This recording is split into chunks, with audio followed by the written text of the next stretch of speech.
Hello everyone, I'm Rachel from the Innisfil Idea Lab and Library, and in today's tips and tricks video, we're going to learn more about TinkerCAD, and we're going to learn about how to group our objects together so we can get them ready for 3D printing. So I'm going to go ahead and get started.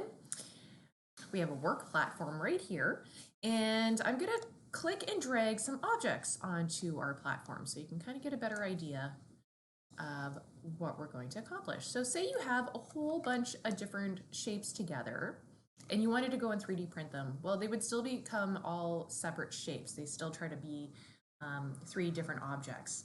Now, what we need to do is group them together. So I'm just gonna click and drag and highlight all three shapes, and then I'm gonna go up into the top right-hand corner, and I'm gonna click on the group icon. Now you can also do a Control G.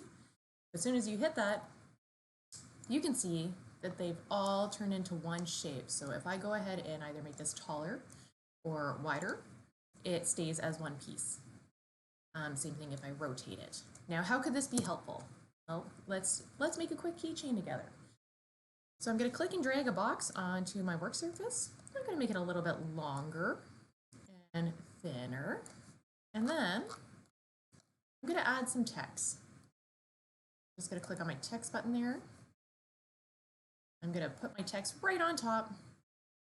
I'm going to change it. I'm going to just put my name. So here, backspace, and I'm going to add my name.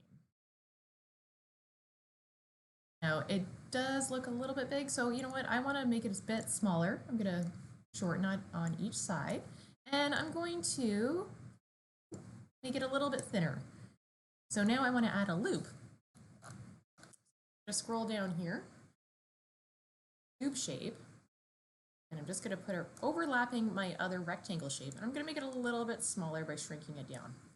Same thing, so now we have three different objects. We have our ring, we have our rectangle, and we have our text.